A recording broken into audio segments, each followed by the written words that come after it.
반갑습니다. 인사 좀 제대로 해. 와가지고 반갑습니다 하는데 그냥 대충 그냥 이러고 말지 말고. 점심은 드셨습니까 여러분? 지금 집에서 보고 계시는 분도 밥은 먹었죠? 안 먹었어? 밥은 꼭 챙겨 먹으세요.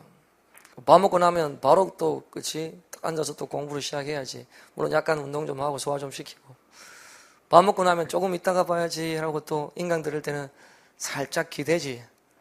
그치? 침대 같은 데 살짝 기대 있다가 조금만 자다 해도 되지 않을까? 1시간 정도 딱 자면 정말 공부를 열심히 할 수 있을 것 같은데.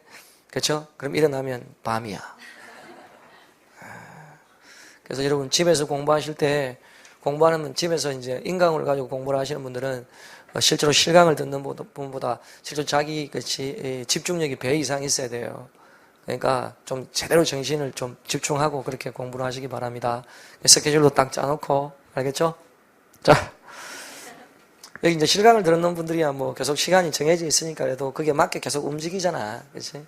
그게 좀 인강 듣는 거하고 좀 다르긴 해요. 자, 오늘 이제 우리가 시작할 게 어문론 파트입니다.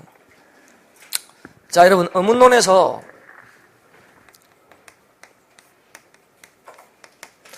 시험에 나오는 이제 가장 기본적인 요소가 어떤 게 있느냐 하면 일단 어문에서는 가장 기본적으로 나올 수 있는 요인이 그렇지? 어문의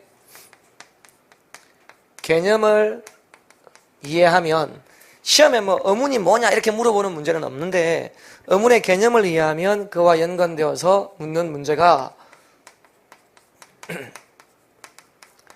어문의 개수를 묻는 문제 있지. 그러니까 내가 어문의 개념을 정확하게 알게 되면 어문의 개수는 구분할 수 있을 거 아니에요. 그렇죠? 그래서 어문 개념하고 관계해서 묻는 문제가 어문의 개수 묻는 문제. 알겠나요? 그리고 이제 어문을 배우면 이제 어문의 종류를 알게 될 거거든요. 자, 그러면 이제 어문에 뭐 자음, 모음, 있고 이런 걸 배우게 될 거란 말이에요. 그러면 이제 그 어문의 종류를 알게 되면 이제 확인할 수 있는 게 물론 이거는 여기까지 가지 않더라도 확인할 수 있긴 하지만 그렇지? 사전에 등재 순서 이런 것도 시험에 나온 적은 있어요. 이게 무슨 말이냐면 단어 몇 개를 내놓고 사전에 등장하는 순서가 올바로 짝지어진 것, 뭐 이런 거 있잖아. 그런 걸 묻는 문제가 어문에서 이제 가장 기본적으로 자음을 먼저 배열하고, 그 다음에 모음 배열할 때 그 배열 순서가 뭐냐, 이런 게 물어보는 게 이제 이런 유형의 하나가 있습니다. 됐나요? 그 다음에 세 번째는 이런 어문들이 모여서 부딪히는 게 이제 바로 뭐냐면, 어문 현상이야. 됐나? 최근에 뭐 몇 년 사이에 여러 시험에서 어문 현상을 묻는 문제가 그렇죠 출제되는 경향이 좀 있었으니까, 그렇지? 어문 현상. 그러니까 어문이 부딪혀서 그렇죠 어문의 변화가 나타날 때 그걸 이제 물어보는 문제의 유형. 알겠죠? 그런 게 또 하나가 있고. 그런데 이제 나중에 보면 이 어문 현상은 결국 뭐하고 연결되느냐면 어문 현상에서 공부하는 그렇죠 부분이 나중에 발음에서 실용구구에 언급되어 있는 경우가 있다. 물론 여기서는 발음을 배우는 건 아니지만 이런 어문 현상이 나중에 발음에 나온다 이러면 이제 그런 것들이 연관되어서 이제 그렇죠 공부를 또 하는 것도 필요하겠지. 그런 걸 연관해서 그래서 이런 식의 이제 순서대로 정리되는 게 바로 어문 영역이다. 물론 이제 이 중에는 들어가 보면 자음의 종류 이런 것도 부분적으로 나온 적이 있기 때문에 언급을 하겠지만 어문의 문제는 이제 한 문제 정도가 언급될 가능성이 존재하니까 거기에 대한 대비를 하면서 공부를 하라 이 말입니다. 알겠습니까? 자, 그러면 이제 먼저 어문의 개념을 시작을 해보면 자, 어문의 정의 공통적인 요소를 뽑아서 머릿속에서 같은 소리로 인식하는 추상적인 말소리가 어문으로 말의 뜻을 구분해주는 즉 의미를 분화시키는 소리의 단위를 말한다. 의미를 분화시키는 소리의 단위라고 되어 있죠. 여기서 이제 그것만 일단 확인을 간단하게 해둡시다. 의미를 분화시키는 소리의 단위. 자, 그럼 여러분, 어문은 뭐야? 소리 단위. 그리고 또 하나는 의미를 뭐 할 수 있다? 분화시킬 수 있다. 뭐 그거지 뭐. 자, 그럼 이제 여기서 우리가 어문의 개념을 이제 확인을 했다. 그러면 이제 밑에 내려가 보면 1번에 방하고 밤 나오죠. 자, 여기에 방, 그 다음에 밤 이렇게 나오는데 자, 이 두 놈은 이응하고 미음만 일단 다르죠. 나머지는 바로 똑같잖아. 맞죠? 그럼 이제 방하고 밤 이렇게 돼 있으면 방하면 이형이 발음돼 안 돼? 되지. 밤하면 미음이 발음돼 안 돼? 되지. 발음되니까 방하고 밤 발음이 다른 거지. 만약에 이형하고 미음이 발음 안 되면 둘 다 바로 그 끝이 나겠지. 그렇지? 그러니까 이형하고 미음은 발음이 돼야 안 돼요? 되지. 그리고 봐. 이형하고 미음 때문에 뭐도 달라져요? 뜻도 달라지잖아. 그러니까 금방 우리가 어문을 의미를 분화시키는 소리의 단위라고 했으니까 이형하고 미음이 그런 역할을 해요? 못해요? 하지. 그래서 우리는 이런 이형 미음 따위를 뭐라고 해요? 자음이라고 하잖아. 그래서 자음이 어문인 거야. 그러니까 어문의 개념을 몰랐을 때는 그냥 막연하게 자음 모음이 어문이구나 이렇게 생각하지만 어문의 개념을 아니까 자음 모음이 소리 단위도 되고 뜻을 분화하는 기준도 되니까 어문이라고 하는 게 맞다 이렇게 확인이 되는 거죠. 됐나? 그 다음에 두 번째 밤하고 범. 자, 여기 보면 밤하고 범이 나오는데 이 두 놈 중에는 뭐만 달라요? 아와 어만 다른 거지 뭐. 어가 달라지면서 뭐가 달라져요? 뜻이 달라지지. 근데 아와 어는 소리가 나요 안 나요? 소리 나잖아. 소리 안 나면 어떻게 그쵸 밤 범 이렇게 나눠지겠네. 그러면 소리 나고 뜻을 나눌 수 있네. 그러면 이것도 뭐야? 어문이 되네. 그래서 이런 것들을 우리는 뭐라고 한다? 모음이라고 하지. 알겠습니까? 그럼 이제 세 번째 15세기에는 사성점에 의해서 의미가 구별되었지만 소리의 높낮이 그러니까 이 나중에 여러분 고전문법 배우다 보면 사성점을 배우게 될 거거든. 그래서 사성점이라는 것은 점을 찍어서 소리의 높낮이를 나타내는 건데 지금은 그게 없어요. 그리고 그 뒤에 가면 현대국어에서는 장음과 단음에 의해서 의미가 구별된다. 여기서 이제 현대국어에서는 장음과 단음, 소리의 장단에 의해서 의미가 구별된다는 거지. 됐습니까? 소리 장단은 의미를 나눌 수 있는 그쵸 요소가 된다 이 말이다. 자 봅시다.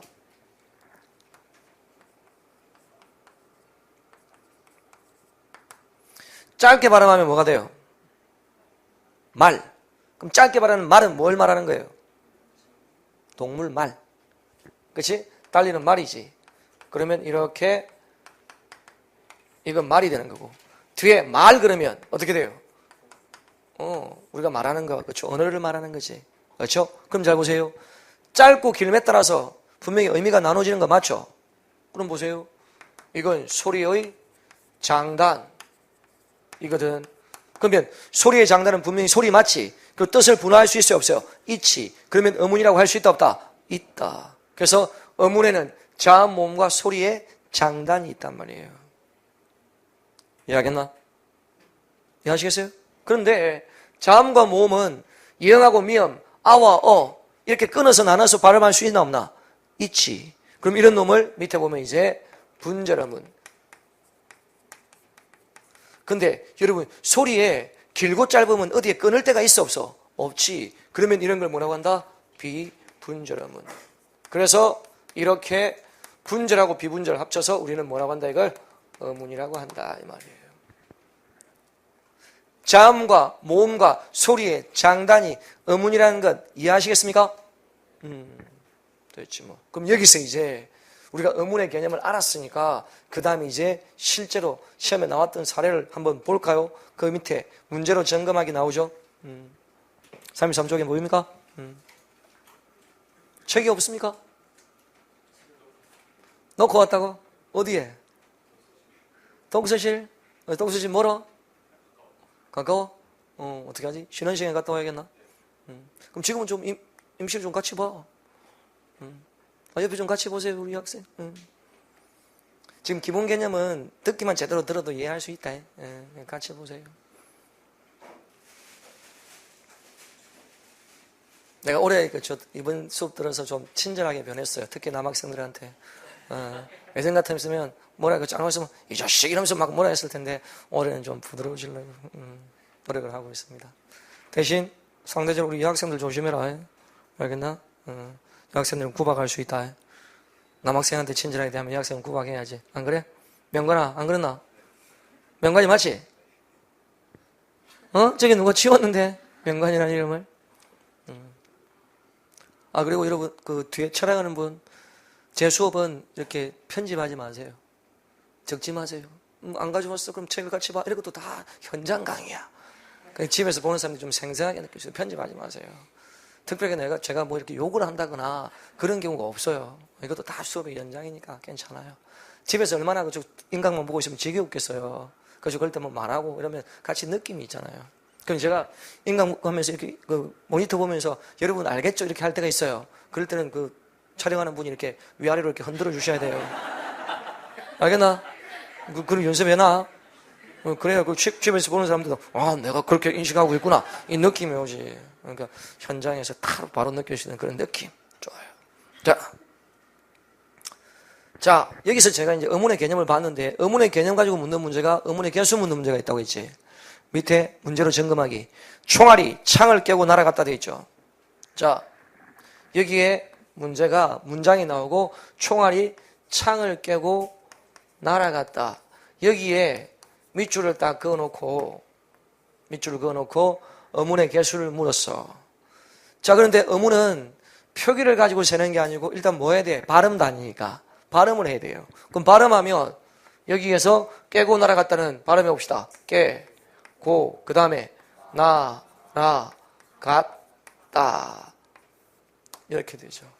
그렇죠? 물론 그럴 수는 있지. 표기한 거나 발음한 거나 의문의 개수가 같을 수는 있지만 달라질 수 있는 가능성이 항상 있다 보니까 그렇죠? 의문의 개수 셀 때는 일단 발음을 하시라고요. 그리고 여기서 뭘 찾는다? 자음, 모음을 구분해서 찾으면 되지. 그렇지? 해보자. 자, 먼저 찾아보면 뭐가 나옵니까? 쌍기어, 그 다음에 뭐? 그 다음은 기어, 오. 자음, 모음 다 의문이니까. 그 다음은 니은, 리얼, 기역, 디귿, 쌍디귿, 그럼 총 몇 개예요? 13개단 말이야. 이렇게 문장을 가지고 의문의 개수를 물었던 문제도 있지만 단어를 가지고 그렇죠, 의문의 개수를 물었던 문제도 있습니다. 자, 한 장 넘겨보세요. 이어지는 거니까. 한 장 넘기면 34쪽에 그게 문제로 점검하는 거, 그렇죠? 여기 날개에 또 있죠. 다음 낱말을 의문으로 나눴을 때 의문의 개수가 다른 낱말 하나. 거기 보니까 이제 단어가 몇 개 나왔지. 자, 발음합니다. 항상. 동생. 발음됐죠? 그 다음, 미나리. 발음 그대로죠? 그 다음에, 국화. 여기서 국화는 이렇게 발음이 달라져 버려. 그러니까, 표기하고 발음이었을 때, 발음을 가지고 의문을 세야지, 표기 가지고 세면 나중에 논란이 될 수도 있다. 틀릴 수도 있단 말이에요. 그러니까, 발음을 꼭 할 것. 그 다음에, 궁궐. 됐나? 이렇게 발음을 해놓고 나서 세면 돼요. 자, 동생부터 셉시다. 디귿, 오, 이응은 발음돼, 안 돼? 되지. 숏, 이응, 역시 발음되죠? 그러면 몇 개? 6개. 미나리는 미음, 니은, 리얼, 하면 몇 개? 6개. 국화는 기역, 키역, 하면 몇 개? 4개. 이 문제는 이 국화를 표기대로 세도 5개, 발음대로 세도 4개라서 나머지하고 구분이 되긴 해요. 하지만 일단은 그렇죠. 이런 문제에서는 구분이 되지만 또 섞여버려서 헤매할 수도 있잖아. 그럴 때는 분명히 발음을 해가지고 쓸 수 있도록 하세요. 그 다음에 기역, 이응, 기역, 리얼하면 6개다. 의문의 개수를 어떻게 세는지 알겠죠? 자, 이때 이제 학생들이 질문하는 게 가끔씩 이런 게 있어. 선생님, 자음, 모음이 의문의 개수라는 건 알겠는데 혹시 소리에 길고 짧음이 나오면 어떻게 해야 돼요? 이렇게 묻는 사람이 있어. 지금 긴 발음이 나오면 긴 발음 그 자체도 의문의 개수로 하나 더 추가를 해야 됩니까? 물어보는 사람이 있거든. 있었어. 알겠나? 근데 잘 봐라. 소리의 장단이 의문이잖아. 장단. 길고 짧음이 의문이잖아. 그럼 긴 발음을 의문의 개수로 넣으면 짧은 발음도 결국은 의문의 개수로 다 쳐줘야 되잖아. 그럼 모든 게 다 의문의 개수가 하나씩 많아지잖아. 묻지를 않는 거지, 그건. 발음이 길고 짧으면 의문의 개수 물을 때는 묻지 않는다. 알겠나? 그거 신경 쓰지 말고 하면 돼요. 알았죠? 그 다음에 의문은 발음도 아니잖아. 발음도 아니면 이제 이런 것도 생각해 볼 수 있다. 어머니라고 했다. 의문의 개수가 몇 개예요? 여러분, 어머니 할 때 어에 오는 이 이응은 발음이 돼, 안 돼? 안 된다, 이거는. 이건 발음 안 돼요. 그럼 어머니는 하나와 뭐, 미음, 니은, 하면 몇 개? 5개. 모음 앞에 오는 이응은 어문이 아닙니다. 발음이 안 되기 때문에. 알겠습니까? 그러니까 이제 이런 게 나오면 앞에 무슨 단어가 있어서 받침이 있어서 넘어가면 모르겠는데 이런 경우는 바로 어두에 나오니까 그렇죠? 이거 잘못 세면 이형까지 세버리면 그렇죠? 6개라고 잘못 볼 수도 있다는 거예요. 알겠나? 그런 것만 좀 주의하면 크게 문제가 없어. 알겠죠? 그래서 여러분 어문은 문제가 만약에 이렇게 어문 개수 묻는 문제가 나오면 쉬운 문제예요? 어려운 문제예요? 쉬운 문제가 되지. 그냥 좀 천천히 차근차근 풀면 충분히 맞출 수 있는 문제야. 이런 문제는 천천히 푼다 하더라도 시간이 많이 걸리는 게 아니에요. 충분히 제 시간 내에 풀어낼 수 있다 없다? 있다. 알겠나? 이해하겠습니까? 확인했나요? 자, 그래서 이제 기본적으로 이렇게 어문의 개수를 묻는 문제가 가장 기본적으로 이렇게 깔릴 수 있는 대표적인 문제 유형이다. 자, 근데 이제 시험 칠 때, 직접 이제 시험을 쳤다. 근데 답이 2개야. 다음에 어문의 개수가 다른 하나 이렇게 문제를 물었는데 아무리 봐도 답이 2개야. 그럼 뭘 다시 해봐야겠어? 발음을 잘못했을 가능성이 있어. 그래서 그때는 발음을 다시 한번 해보세요. 예전에 실제로 이런 경우가 있었다. 단어를 이렇게 받침해서 어문의 개수를 물었더니 이게 포함된 이런 단어를 물었어. 다른 하나. 근데 끝까지 답이 2개래. 그래서 답이 2개인 이유가 뭐냐니까 선생님 보세요. 어문은 발음하라고 했잖아요. 그럼 발음했지. 그래서 발음하니까 받침 이렇게 발음되면 하나, 둘, 셋, 넷, 5개가 되니까 답이 2개 나오잖아요. 이렇게 이야기하더라고. 왜 받침이 발음되는데 이 디귿은 어디 갔냐? 디귿은 왜 발음 안 하냐? 하니까 발음 안 되지 않나요? 왜? 너만 안 돼. 다 받침이라고 발음해. 근데 이런 게 있잖아. 사람들이 발음할 때 그냥 자연스럽게 그냥 받침을 받침 안 하고 받침하는 사람도 있다 분명히. 근데 봐라. 디귿이 이유 없이 사라지는 그런 어문 현상은 어디에도 없다. 디귿이 포함돼야 돼. 그러니까 이걸 세야 6개가 돼서 답이 나오는데 이걸 발음을 안 하니까 5개가 나오니까 답이 2개가 되는 거야. 그런 경우가 종종 발생을 하더라고요, 실제로. 알겠나? 그래서 어문의 개수 묻는 문제 나왔는데 답이 2개라고 생각하면 발음을 다시 한번 봐. 이 중에 분명히 내가 발음을 뭔가를 잘못한 게 있다. 그럴 수 있으니까. 알았죠? 확인하고. 그 다음에 이제 그 밑에 문제 한번 보세요. 사전의 등재 순서에 맞게 배열된 거라고 되어 있죠. 이게 이제 제가 앞에서 말했던 어문의 종류를 물어보는 이제 우리 자음 모음은 이제 배우지 않았지만 어문의 종류를 기본적으로 알았잖아. 이제 자음, 모음, 소리, 장단이 있다는 걸 배웠으니까 그걸 가지고 이제 기본적으로 사전의 등재 순서 이걸 이제 묻는 문제도 이렇게 있습니다. 근데 사전의 등재 순서 물어보는 문제는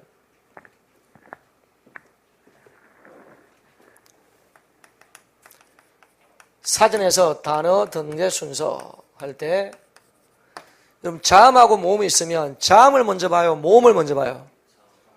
자음을 먼저 보죠. 사전에 맨 앞에 있는 게 뭐죠? 단어가 맨 앞에 나오는 거. 가가 나오잖아. 기역 그 다음에 아. 그러니까 기역이 가장 먼저 나오고 모음 중에는 아가 가장 먼저 나오니까 가가 먼저 나오는 거잖아. 그러니까 자음을 먼저 보는 거예요. 자음의 순서는 어떻게 돼요? 지금 묻고 있어. 말을 안 해. 나 아니까 네가 이야기해봐. 이런 정도야. 기역부터 뭐 히읗까지. 자음의 순서는 기역부터 히읗까지 순서로 세면 됩니다. 알겠나요? 그런데 기역 다음이 뭐예요? 니은이에요? 쌍기역이에요? 쌍기역이죠. 그러니까 기역 다음에 쌍기역이다. 니은 아닙니다. 알겠나? 니은 다음에 디귿이고 그 다음에 쌍디귿 다음에 리을이 오는 거죠. 알겠나? 그래서 이런 기본은 좀 깔아두고 좀 됐다. 좀 오래된 이야기인데 옛날에 이런 걸 한번 이야기하니까 선생님 사전에 기역 다음에 니은이 되어 있던데요. 된 소리는 다 뒤에가 있는 거 아닙니까? 아닌데 기역 다음에 쌍기역인데 사전에 그렇게 되어 있는데 아닌데요. 우리 집 사전은 안 그렇던데요. 집에 국어사전 있었나 국어사전 자주 보는데요. 어휘 공부한다고 자주 보는데요. 혹시 그게 언제 나온 건지 한번 봐봐. 아마 그렇죠. 본인 집의 사전은 88년 이전에 나온 사전일 거야.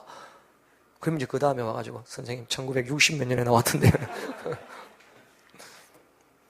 이 원래 예전에는 88년 이전에는 이 그 배열 순서가 된소리하고 거센소리가 다 뒤에 배치되어 있었어요. 그러니까 88년 때 그게 수정되면 89년도에 이게 딱 바뀌어서 나타난 거거든. 알겠나? 근데 우리는 다 알고 있긴 있잖아요. 그렇죠? 그 다음 모음의 순서. 그럼 모음은 총 21개거든요.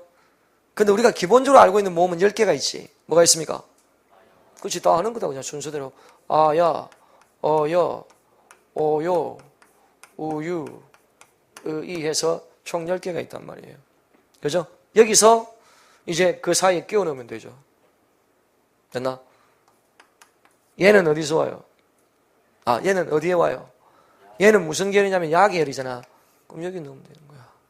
됐나? 그러면 이 얘는 무슨 계열이에요? 여계열이잖아. 그럼 여계열이면 어디 들어가야 돼? 여기 들어가야지. 그럼 N은 어디 들어가야 돼요, 이제? N은 무슨 계열? 어계열이잖아. 그럼 여기 딱 뒤에 들어가야지. 아니, 상식적인 거예요, 그냥. 근데 이런 상식적인 문제가 나왔을 때 더 조심해서 풀어라. 이런 건 잘 알고 있고 또 어렵지 않잖아. 그럼 대충 읽어버린다고. 그럼 대충 읽어버리면 나중에 딱 시험 치고 나오면 뭔가 잘못 본 게 하나 꼭 생겨. 이럴 때일수록 차라리 그냥 내가 좀 실수할 것 같아 불안하다. 그럼 딱 써놓고 시작하세요. 야, 여, 오, 요, 우, 유, 이. 이런 걸 천천히 해도, 그치? 충분히 1분 내에 다 풀어. 이런 문제 틀리면 마이너스 5점부터 시작하는 거예요. 다른 사람보다 하나 밀리니까. 알겠나? 자, 한번 볼까, 문제? 1번. 두다, 뒤켠, 뒤뜰, 따뜻하다. 맨 마지막에 들어가야 될 게 정해졌지. 뭐? 따뜻하다가 맨 마지막에 들어가야지. 자음이 전부 다 디귿, 디귿, 디귿인데 따뜻하다만 쌍디귿이 먼저 시작되잖아. 그럼 따뜻하다는 결정 났다? 그럼 두다하고 뒤켠, 뒤뜰에는 뭐가 먼저 들어가야 돼요? 두다. 디귿 다음에 우잖아. 근데 뒤켠이나 뒤뜰은 위가니까 우이잖아. 그러니까 뒤켠, 뒤뜰이 뒤에 가야지. 근데 문제는 뒤켠하고 뒤뜰의 이제 차이를 봐야지. 뒤가 똑같지? 그럼 그 다음이 뭐예요? 키읔과 쌍디귿. 뭐가 먼저 와요? 쌍디귿. 그러니까 뒤뜰이 앞에 오고 뒤켠이 뒤에 가야겠지. 그게 틀린 거죠? 그 다음 2번. 냠냠, 네모, 넘기다, 일일이. 아 계열이 있습니까? 없죠. 야 계열이 있어요? 있지. 냠냠이 야 계열이잖아. 냠냠 먼저 오는 거 맞지? 어 계열이 있습니까? 넘기다가 먼저 나오잖아. 넘기다 다음이 뭐예요? 네모. 그 다음이 일일이. 넘기다하고 네모 순서 바뀌어있죠? 그 다음 3번. 얇다, 애때다는 뭐가 먼저 와야 돼? 애때다가 먼저 와야지. 애때다는 아 계열이니까. 아 다음에 야가 와야 되잖아. 애때다, 얇다. 그럼 여름하고 애누리에는 뭐가 먼저 와야 돼요? 애누리가 먼저 와야지. 어 계열이니까. 그러면 여는 그 다음 와야 되고. 됐나요? 그러니까 1, 2, 3이 다 틀렸잖아. 괴롭다, 교실, 구름, 귀엽다는 다 기억이지. 그럼 이제 뭐 본다? 오가 먼저 와요? 요가 먼저 와요? 오. 그러니까 괴롭다, 교실 순서지. 맞죠? 우가 먼저 와요? 위가 먼저 와요? 우 다음에 위니까. 답은 그래서 몇 번? 4번.